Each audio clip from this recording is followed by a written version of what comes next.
अस्सलाम वालेकुम दोस्तों, वॉच एंड थिंक की वीडियोस में खुशामदीद। दोस्तों, इस वीडियो को पूरा देखिएगा। मैं वादा करता हूँ आपका वक्त बिल्कुल भी ज़ाया नहीं होगा। दोस्तों, क्या आपने कभी सोचा है कि एंशिएंट सिविलाइजेशंस जैसे बेबीलोनियन और सुमेरियन सिविलाइजेशन के लोग सितारों के बारे में कैसा इल्म रखते थे और इनका सितारों के बारे में आखिर क्या अकीदा था? ये सब जानने के लिए हमें वक्त में काफी पीछे की तरफ ट्रैवल करना होगा। दोस्तों, इस दौर के इराक से खुदाई के दौरान ऐसे क्ले टैबलेट्स मिले हैं जिनसे इन सिविलाइजेशंस के बारे में काफी कुछ पता लगाया जा सकता है। इनमें बहुत से टैबलेट्स ऐसे हैं जिनमें इन सिविलाइजेशन के लोगों के एस्ट्रोनॉमी के इल्म के बारे में, इनके इल्म फल्कियात के बारे में लिखा गया है और इन तमाम टैबलेट्स को एनुमा, एनु, एनलिल कहते हैं। और इनमें इल्म फल्कियात के साथ साथ इनके बहुत से अकीदे भी दर्ज हैं जिनकी तादाद तकरीबन 7000 के करीब है। जैसे सूरज ग्रहण हो तो क्या होता है, चांद ग्रहण हो तो क्या होता है, और इस तरह की तमाम बातों में चांद ग्रहण को एक खास अहमियत हासिल है,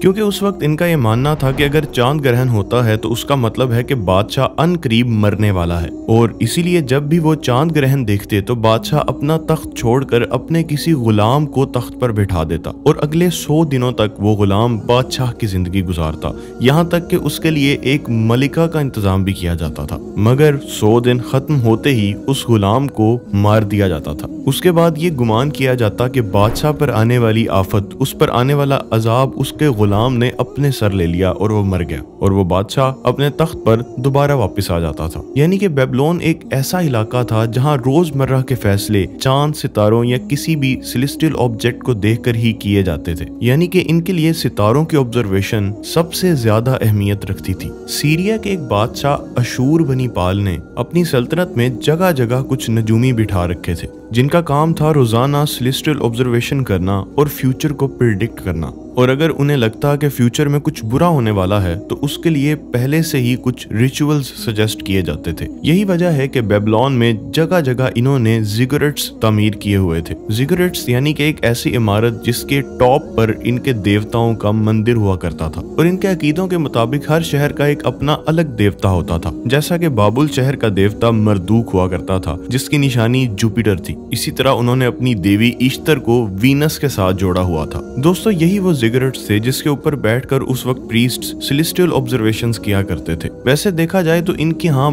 बहुत से देवी और देवता थे, मगर इनमें से 3 देवी देवताओं को बहुत खास अहमियत हासिल थी, जिनमें से पहला था इनका सन गॉड यानी कि शमश, दूसरा इनका मून गॉड जिसे ये नाना या नीना के नाम से बुलाते थे, और तीसरी इनकी देवी ईस्टर जिसे वीनस रिप्रेजेंट करता था। मौजूदा इराक से निकले हुए तमाम बड़े टैबलेट्स यानी कि बड़े बादशाहों के टैबलेट्स पर इन तीनों के सिंबल्स बने हुए थे। लेकिन इनके इन तमाम अकायद का इल्म हमें उस वक्त हुआ जब हमें मौजूदा इराक से 19th सेंचुरी में ये तमाम टैबलेट्स मिले थे, और उससे पहले इन टैबलेट्स का किसी को पता भी नहीं था कि ये कितने हजारों सालों से मिट्टी में दफन पड़े हुए हैं। यानी कि ये एक ऐसा इल्म था जिसके बारे में इससे पहले शायद किसी को भी इल्म नहीं था। ना इसका जिक्र बाइबल में था, ना तौरात में। ये एक ऐसी सिविलाइजेशन थी जो कि हजारों सालों पहले खत्म हो चुकी थी और इसके बारे में 19th सेंचुरी तक किसी को कोई इल्म नहीं था। लेकिन हैरानी की बात यह है कि आज से 1400 साल पहले की एक किताब में इनके अकायद के बारे में बहुत सही इंफॉर्मेशन लिखी हुई थी, और वो किताब है कुरान पाक। कुरान पाक में आज से 1400 साल पहले ही इनके अकायद कुरान पाक में वाज़िया कर दिए थे कि ये सूरज, चांद और वीनस की इबादत किया करते थे। यानी कि जब हजारों साल पहले ये पूरी सिविलाइजेशन खत्म हो चुकी थी, इनके इन टैबलेट्स के बारे में किसी को कुछ पता नहीं था।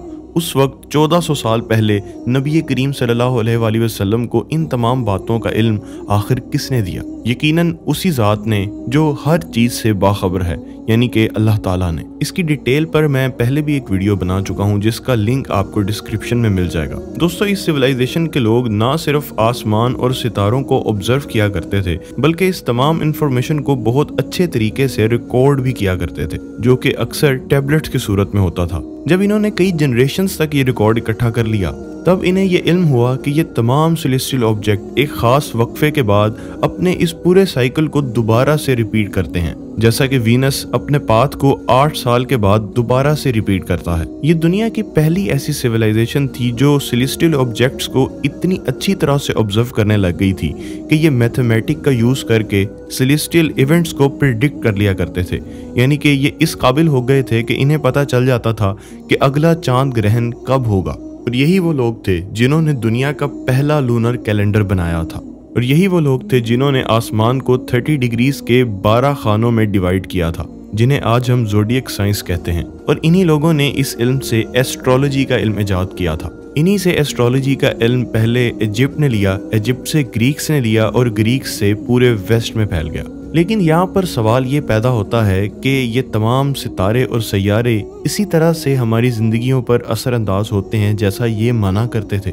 अगर वाकई ऐसा होता कि सितारों को देखकर प्रिडिक्ट किया जा सकता था कि एक आदमी या कौम के साथ क्या होने वाला है, तो ये कौमें कभी ख़त्म नहीं होती, क्योंकि ये सितारे और सैयारे तो एक साइकिल को पूरा करते हैं, जहाँ से चलते हैं एक वक्त के बाद वहीं फिर वापस आते हैं। और आज हमें पता है कि ये तमाम सितारे और सैयारे कोई देवता नहीं बल्कि गैसेस से बने हुए बड़े बड़े स्टार्स हैं। और यही सितारे अगर किस्मत का हाल बताते होते तो ये तमाम सिविलाइजेशंस कभी ख़त्म ना होती। इन बातों को देखकर हमें ये पता चलता है कि बेशक सुमेरियंस अपने वक्त से बहुत आगे चल रहे थे और उनके पास इंतहाई ज़बरदस्त किस्म का नॉलेज भी था, मगर फिर भी वो बहुत सारी जगहों पर गुमराह हो चुके थे क्योंकि इनका इल्म भी महदूद था।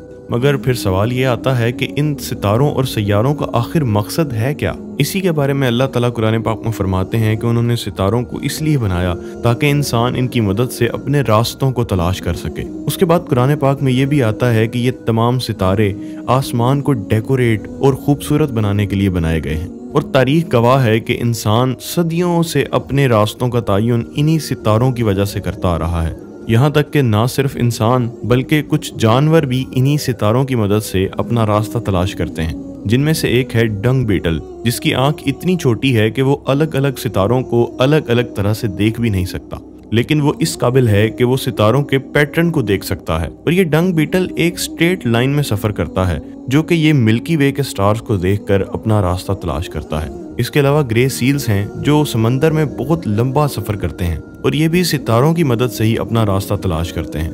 रही बात इंसान की, वो तो उस दौर से इन सितारों की मदद ले रहा है जब जीपीएस भी इजाद नहीं हुआ था और समंदरों में बहरी जहाज भी इन्हीं सितारों को देखकर अपनी मंजिल की तरफ बढ़ते थे। और अभी भी जब इंसान खला में पहुंच चुका है और उसने जीपीएस इजाद कर लिया है, अभी भी इंसान को अपने रास्तों का तयन करने के लिए सितारों की जरूरत पड़ती है। यानी कि कुरान पाक में 1400 साल पहले सितारों के बारे में जो बयान किया गया था वो आज भी उतना ही सच है जितना 1400 साल पहले था।